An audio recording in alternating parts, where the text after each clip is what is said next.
बिस्मिल्लाहिर्रहमानिर्रहीम। रब्बी इश्रह ली सदरी व यस्सिर ली अमरी वहलुल उक़दतम मिन लिसानी यफ़क़हू क़ौली। रब्बी ज़िदनी इल्मा। अज़ीज़ तालिबात, मुताले पाकिस्तान के लेक्चर नंबर 7 के साथ मैं आपकी खिदमत में हाजिर हूँ। अज़ीज़ तालिबात, आज का हमारा उन्वान है करारदाद पाकिस्तान। आइए थोड़ा सा इसका जो है तारीख़ी पस मंज़र उसको हम देख लेते हैं। अज़ीज़ तालिबात, अगर हम तारीख़ के औराक में झांकें तो हमें पता चलता है 23 मार्च 1940 में मिंटो पार्क लाहौर में एक बहुत बड़ा तारीख़ी जलसा मुस्लिम लीग का मुनक्किद हुआ। आपको मैं ये भी बताती चलूँ कि मुस्लिम लीग के जो है मुख्तलिफ अजलास ये सिर्फ लाहौर में नहीं बल्कि पाकिस्तान के या हिंदुस्तान के मुख्तलिफ इलाकों में अगर हम कहें तो मुनक्किद हुआ करते थे। 1940 में ये जलसा जो है वो लाहौर में मुनक्किद हुआ। इस इजलास में एक करारदाद जो है मुत्तफ़िक़ा तौर पर मंजूर की गई। इस करारदाद को पेश करने वाले जो है मौलवी फजलुल हक थे और इस करारदाद को मुस्लिम लीग के तमाम नुमाइंदों ने बहुत ज़्यादा तालियों की गूंज में और फलक शगाफ नारों में इसे मंजूर किया गया। जहाँ ये करारदाद मुनक्किद हुई वहाँ पर मीनार पाकिस्तान आज मौजूद है। अज़ीज़ तालिबात, हम इस मीनार की ज़ाहिरी खूबसूरती को ना देखें बल्कि इसकी जो अज़मत है वो इसकी खूबसूरती में पोशीदा नहीं है बल्कि इसकी अज़मत जो है वो इसकी तारीख़ में पोशीदा है। अज़ीज़ तालिबात, ये मीनार निशान है मुसलमानों की अज़मत का, उनके इरादों का, उनके नस्ब लाइन और उनकी उस जदोजहद का जो उन्होंने 1940 तक मुसलसल 1940 से अगर हम कहें शुरू हुई और 1947 तक एक अजीम रहनुमाओं की क़यादत में उन्होंने जो जदोजहद की, आखिर वो जदोजहद जो है वो करारदाद पाकिस्तान या हतमी तौर पर पाकिस्तान के जो है क़याम की सूरत में हमारे सामने आ गई। आइए अब देखते हैं सफ़ा नंबर 14 पर करारदाद पाकिस्तान। अज़ीज़ तालिबात, ऑल इंडिया मुस्लिम लीग का सालाना इजलास 23 मार्च 1940 को, जैसे मैंने आपको पहले बताया कि लाहौर के तारीख़ी पार्क यानी जिसे आप इकबाल पार्क भी कहते हैं वहाँ पर मुनक्किद हुआ। कायद आज़म मोहम्मद अली जिन्ना ने इसकी सदारत की और पूरे बरसग़ीर से बहुत बड़ी तादाद में मुसलमान अवाम ने इजलास में शिरकत की। इजलास में करारदाद लाहौर के नाम से एक करारदाद सूबा बंगाल के रहनुमा मौलवी फजलुल हक ने पेश की। ज़बरदस्त नारों के साथ हाज़रीन ने करारदाद को मंजूर कर लिया और मुसलमानों ने अपनी मंजिल का तयन किया। वो बड़ा ही तारीख़ी दिन था और उस दिन की याद ताज़ा रखने के लिए इकबाल पार्क में मीनार पाकिस्तान बना दिया गया। अब आइए इस करारदाद का पस मंज़र देख लीजिए। करारदाद पाकिस्तान का पस मंज़र। पाकिस्तान का मुतालबा पूरी मुस्लिम कौम ने बड़े गौर फ़िक्र के बाद किया। ऐसा नहीं था कि ये मुतालबा वक्ती गुस्से या जज्बे के तहत कर दिया गया हो। मुस्लिम अकाबरीन 1857 की जंग आज़ादी की नाकामी के बाद मुसलसल इस फिक्र में थे कि मुसलमानों को पुरसकून, महफूज और बावकार माहौल कैसे फराहम किया जाए। मुसलमान एक अलग कौम तो थे ही, उन्हें तहफ़्फ़ुज़ात देने की बात भी होती रही, लेकिन वो अपने मुस्तक़बिल के मुतालिक मुतमईन नहीं होते थे।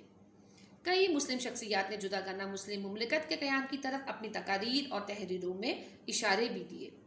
सैयद जमालुद्दीन अफ़गानी, अब्दुल हलीम शर्र, मौलाना मोहम्मद अली जौहर और खैरी बरदरान ने जो है ये वो हस्तियां हैं जिनके नाम जो है खसूसियत से इस फहरिस्त में काबिल ज़िक्र है। CR दास और लाला लाजपत राय जैसे हिंदू भी बरसग़ीर के सियासी मसले का हल अलहदा मुस्लिम मुमलिकत के क़याम में ढूंढते रहे थे। कई अंग्रेज़ माहिरीन और मुसन्निफ़ीन ने तक़सीम बरसग़ीर को काबिल अमल और फितरी हल करार दिया। इसमें बलनट, जॉन प्राइट और रूस के मार्शल स्टॉलन का नाम लिया जाता है। तक़सीम का मुतालबा बतदरीज आहिस्ता आहिस्ता परवान चढ़ता रहा। अब हम देखते हैं कि मुख्तलिफ मौक़ों पर मुख्तलिफ रहनुमाओं ने करारदाद पाकिस्तान के या पाकिस्तान के हक़ में क्या फरमाया। इल्लामा मोहम्मद इकबाल ने 1930 में मुस्लिम लीग के सालाना इजलास की सदारत करते हुए फरमाया, एक खुतबा दिया जो उन्होंने शुमाल मगरिब में जुदागाना मुस्लिम मुमलिकत के क़याम को मुसलमानों का मुस्तक़बिल ठहरा दिया। चौधरी रहमत अली ने बहैसियत तालिब इल्म 1933 में मुसलमानों के लिए एक से ज़्यादा आज़ाद मुमलिकतों के क़याम की तजवीज़ में एक पम्फलेट अब नहीं तो फिर कभी नहीं यानी नाउ और नेवर के नाम से शाया किया।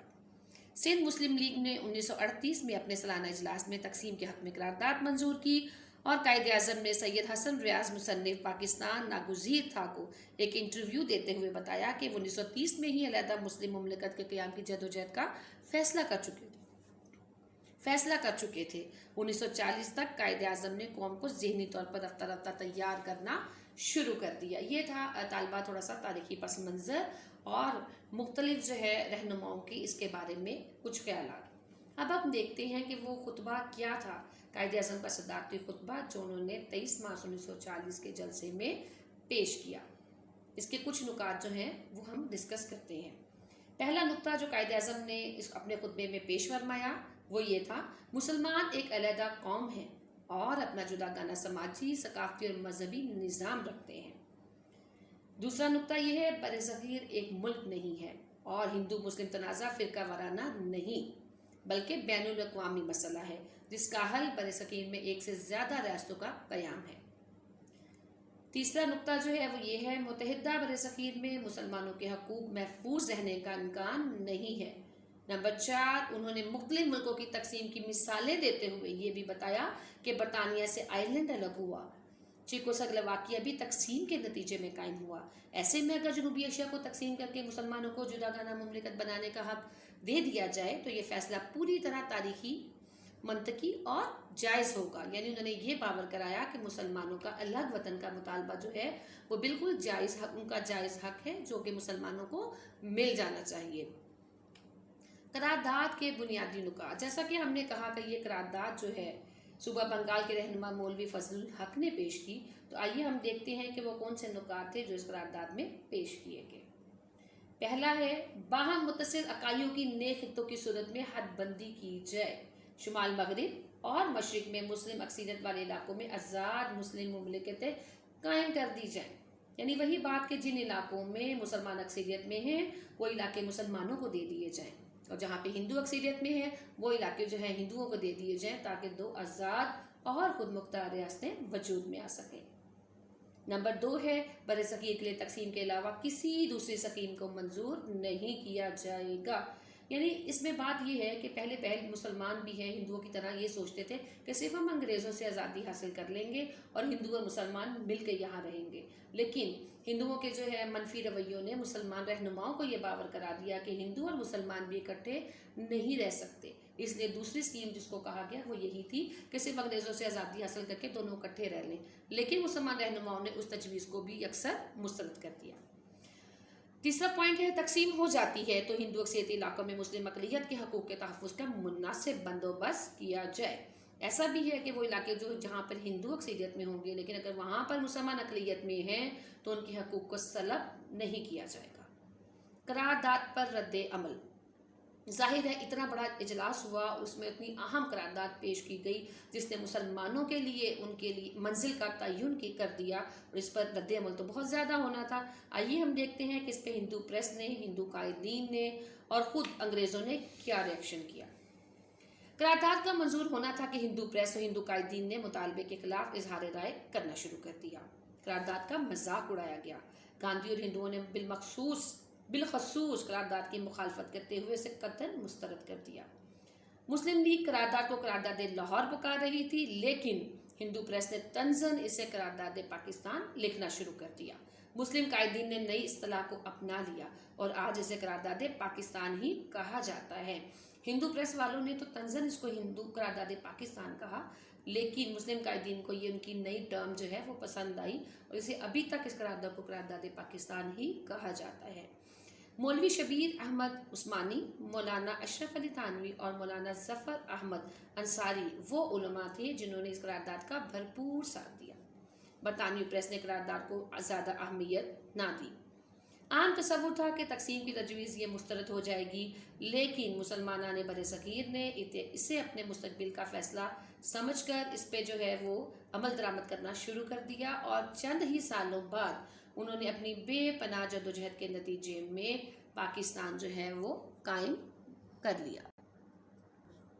عزیز طالبات، پہلا ہمارا جو ہے ٹاپک اس لیکچر میں قرارداد پاکستان تھا، اور اگلا جو ٹاپک ہے وہ ہے کرپس مشن. یعنی اس لیکچر میں ہم دو عنوانات کو جو ہے آج کور کریں گے. کرپس مشن آخر ہے کیا، اس کا پس منظر میں تھوڑا سا آپ کو بتا دوں. 1935 کے ایکٹ کے تحت 1937 میں، جیسے میں نے پہلے بھی پچھلے لیکچر میں آپ کو بتایا کہ برصغیر پاک و ہند میں الیکشن ہوئے، اور کانگریس جو ہے اس الیکشن کے نتیجے میں وزارتیں بنانے میں کامیاب ہو گئی. کانگریس نے ملک بھر میں 6 صوبوں میں جو ہے وہ اپنی کانگریس یا اپنی حکومت قائم کر لی. اس وقت جو ہے 1935 سے 1937 تک ان کی حکومت جو ہے وہ قائم بھی رہی، اور اس وقت جو ہے جنگ عظیم دوم جو ہے وہ جاری تھی. بظاہر برطانیہ ہار رہا تھا، اور جرمنی جو ہے اس جنگ میں پیش قدمی کرتا ہوا نظر آ رہا تھا.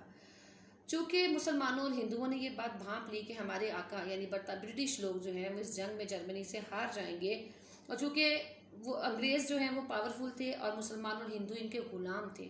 لیکن جب غلام یہ جان جاتا ہے کہ میرے آقا جو ہے وہ کمزور پڑ رہا ہے، یا اس پر جو ہے کوئی اور حاکم جو ہے وہ اس پر وارد ہونے والا ہے، تو پھر جو غلام ہوتے ہیں وہ بھی طاقت پکڑ جاتے ہیں. ہوا بالکل اسی طرح سے کہ جب ہندوؤں اور مسلمانوں نے یہ دیکھ لیا کہ انگریز یا برٹش قوم جو ہے وہ کمزور ہوتی چلی جا رہی ہے، تو وہ جو ہے انگریزوں کے خلاف اٹھ کھڑے ہوئے. کانگریس نے چلاکی اور عیاری کا ثبوت دیتے ہوئے اس وقت انہوں نے دیکھا کہ چونکہ برٹش حکومت کمزور پڑ رہی ہے، انہوں نے 1939 میں برطانوی حکومت پر دباؤ ڈالا کہ ہم جو ہے وہ ہم سے استعفیٰ لے لے اور ہم اپنی وزارتیں واپس کر رہے ہیں. ہندوؤں کا خیال تھا کہ برطانوی حکومت ہمارے استعفوں کو قبول نہیں کرے گی، لیکن برطانیہ نے استعفوں کو منظور کر دیا، اور اس طرح 1939 میں کانگریسی وزارتیں جو ہیں وہ ختم ہو گئی. پھر یہ ہوا 1940 میں برصغیر کے مسلمانوں نے قیام پاکستان کا مطالبہ ان کے سامنے رکھ دیا. عزیز طالبات، وہ دور برطانوی حکومت پر بہت ہی مشکل کا دور تھا. سب سے پہلے تو یہ تھا کہ برطانوی حکومت جو ہے یا برٹش لوگ جو ہیں یا برٹش گورنمنٹ جنگ عظیم میں دوم میں وہ گھرے ہوئے تھے. دوسرا بڑا مسئلہ یہ ہو گیا کہ ہندوؤں نے اس وقت جو ہے وہ استعفے دے دیے وزارتوں سے. اور تیسرا اہم نقطہ جو ہے، برصغیر کے مسلمانوں نے تحریک پاکستان کے نام سے جو ایک تحریک شروع کر دی. یہ تین جو ہیں مسائل برطانوی حکومت کے لیے بہت زیادہ اہم تھے. برطانوی حکومت کو ایک ایسی تجویز یا ایسی سجیشن ان کے سامنے رکھنی تھی جس سے وہ برصغیر میں رہنے والی اقوام کو خوش کر سکے. تو ان کو خوش کرنے کے لیے انگریز حکمرانوں نے سسٹیفرڈ کرپس کو جو ہے تعلقات کو بہتر کرنے کے لیے ان کی قیادت میں ایک مشن جو ہے وہ پاکستان بھیجا، تاکہ دونوں جماعتوں کے ساتھ اچھے تعلقات قائم کیے جا سکیں. آئیے اب اپنے ٹاپک کی طرف چلتے ہیں. ہمارا جو یہ اس کا پس منظر تھا جو میں نے مختصر انداز میں آپ کو جو ہے وہ پیش کر دیا. انگریزوں نے برصغیر میں موجود دونوں اقوام کو خوش کرنے کے لیے سسٹیفرڈ کرپس کی قیادت میں ایک مشن 1942 میں برصغیر پاک و ہند میں بھیجا. یہ تھا اس کرپس مشن کا تھوڑا سا پس منظر یا اس کا اجمالی جائزہ. آئیے اب ہم اس کو ڈیٹیل میں ذرا دیکھ لیتے ہیں اپنی کتاب کی طرف. کرپس مشن، جیسے میں نے ابھی آپ کو بتایا کہ سسٹیفرڈ کرپس کی قیادت میں ایک مشن 1942 میں برصغیر میں آیا. مسلمان تقسیم ہندوستان کا مطالبہ قرارداد پاکستان کے ذریعے کر چکے تھے، اور کانگریسی رہنما جنگ عظیم دوم 1939 سے 1945 میں جاپانیوں کی ابتدائی کامیابیوں کی وجہ سے حکومت کے خلاف تحریکیں چلا رہے تھے، اور توقع کر رہے تھے کہ جاپانی افواج برطانوی حکمرانوں کو برصغیر سے نکال کر اقتدار اعلیٰ ہندوستانیوں کے سپرد کر دیں گے. اب عزیز طالبات، کرپس مشن جو ہے جو تجاویز لے کر برصغیر پاک و ہند میں آیا، آئیے اب ہم اس کا جائزہ لے لیتے ہیں. جی، اس مشن کی تجویز جو نمبر 1 وہ کیا تھی کہ جنگ کے بعد برصغیر کو ڈومینین کا درجہ دے دیا جائے گا. نمبر 2 ہے دفاع، امور خارجہ، مواصلات وغیرہ سمیت تمام شعبے ہندوستانیوں کے سپرد کر دیے جائیں گے. نمبر 3، آئین سازی کے لیے ایک مرکزی اسمبلی منتخب کی جائے گی جس کے لیے چناؤ کا اختیار صوبائی قانون ساز اسمبلیوں کے ارکان کو حاصل ہوگا. اقلیتوں کے حقوق کے تحفظ کے لیے مناسب اقدامات اٹھائے جائیں گے. آئین مکمل ہو گیا تو اسے ہر صوبے کی توثیق کے لیے بھیجا جائے گا. جو صوبے آئین کو پسند نہیں کریں گے وہ بااختیار ہوں گے کہ مرکز سے علیحدہ ہو کر اپنی آزاد حیثیت قائم کر لیں. اب یہاں پہ ہم یہ دیکھ سکتے ہیں کہ انہوں نے برصغیر میں موجود دونوں اقوام کو خوش کرنے کی کوشش کی. یہ کہا کہ تمام شعبے جو ہے ہندوستانیوں کے سپرد کر دیے جائیں گے. اقلیت چونکہ مسلمان تھے ان کے حق میں بھی ایک نقطہ انہوں نے دے دیا کہ ان کے حقوق کی حفاظت کی جائے گی. اور آخری نقطہ جو انہوں نے دونوں کے حق میں دے دیا کہ جو صوبہ جہاں پہ مسلمانوں کا پوائنٹ آف ویو یہ تھا کہ جہاں مسلمان اکثریت میں ہیں وہ صوبے مسلمانوں کو دے دیے جائیں, جہاں ہندو اکثریت میں ہیں وہ انہیں دے دیے جائیں. تو انہوں نے کیا تجویز پیش کی کرپس مشن کی صورت میں کہ جو صوبہ جو ہے آئین کو جب مکمل ہو جائے گا تو صوبوں سے منظوری کرائی جائے گی. جو صوبہ اس آئین کو پسند نہیں کرے گا وہ بااختیار ہو کر جو ہے مرکز سے علیحدہ ہو کر آزاد ریاست جو ہے وہ بنا سکتا ہے. ہم نے ابھی کرپس مشن کی تجاویز کو دیکھا. اب ہم دیکھتے ہیں کہ کانگریس کا اور آل انڈیا مسلم لیگ کے رہنماؤں کا کرپس مشن پر کیا رد عمل تھا. قائد اعظم اور آل انڈیا مسلم لیگ نے کرپس مشن اور حکومت برطانیہ کا شکریہ ادا کیا کیونکہ ان کا مطالبہ ماننے کا اشارہ تجویز میں موجود تھا. یعنی مسلم اکثریت والے صوبے آئین کو مسترد کر کے اپنی جداگانہ حیثیت قائم کر سکتے ہیں. یوں پاکستان کی تخلیق کا امکان اس میں موجود تھا. اقلیتوں کے حقوق کے تحفظ کے حوالے سے بھی مسلم لیگ نے اپنے اطمینان کا اظہار کیا. دوسرا جو ہے ریئیکشن وہ تھا کافی غور و فکر کے بعد آل انڈیا مسلم لیگ نے اس بنیاد پر کرپس تجاویز کو ماننے سے انکار کر دیا کہ پاکستان کے مطالبے کو صاف صاف الفاظ میں اور فوری طور پر تجاویز میں تسلیم نہیں کیا گیا. تیسرا نقطہ جو ہے وہ گاندھی کی طرف سے تھا. گاندھی اور ان کی سیاسی جماعت انڈین نیشنل کانگریس نے تجاویز کو یکسر مسترد کر دیا. انہوں نے صوبوں کو آئین کے مسترد کرنے والے اختیار کو سخت ناپسند فرمایا. تقسیم کے حوالے سے بھی کسی قسم کی واضح یا مبہم تجویز کو کانگریس ماننے پر آمادہ نہیں تھی. کانگریس نے کرپس تجاویز کا مذاق اڑایا اور ایک ایسے بینک کا چیک کہا جو دیوالیہ ہونے جا رہا ہے. کانگریس جنگ عظیم دوم میں انگریزوں کے اکھڑتے ہوئے پاؤں دیکھ کر یہ طے کر چکی تھی کہ اب برصغیر کے مستقبل کا فیصلہ انگریزوں کی بجائے جاپانی کریں گے. چونکہ جنگ عظیم دوم جو ہے وہ شروع تھی, جیسے میں نے آپ کو شروع میں کہا, تو برصغیر کے لوگ حاکم نہیں محکوم تھے. تو یہ جان گئے تھے یا بھام گئے تھے کہ ہمارے حاکم یا برطانیہ قوم جو ہے, برطانوی حکومت جو ہے وہ کمزور ہوتی جا رہی ہے. لہٰذا انہوں نے ان کی تجاویز کو بھی یکسر مسترد کر دیا اور ان کے سوچ میں یہ تھا کہ اب ہمارے برصغیر پر جو قابض ہوگی وہ جب قوم جاپانی قوم ہوگی, اب وہی ہمارے مستقبل کا فیصلہ بھی کریں گے. کرپس تجاویز ناکام ہو گئیں. کرپس نے ناکامی کی ذمہ داری خود قبول کی اور کسی جماعت کو اس کا ذمہ دار قرار نہ دیا. جی طالبات, یہ تھا ہمارا آج کا لیکچر. انشاءاللہ اگلے لیکچر میں پھر آپ کی خدمت میں حاضر ہوں گی. السلام علیکم ورحمۃ اللہ وبرکاتہ.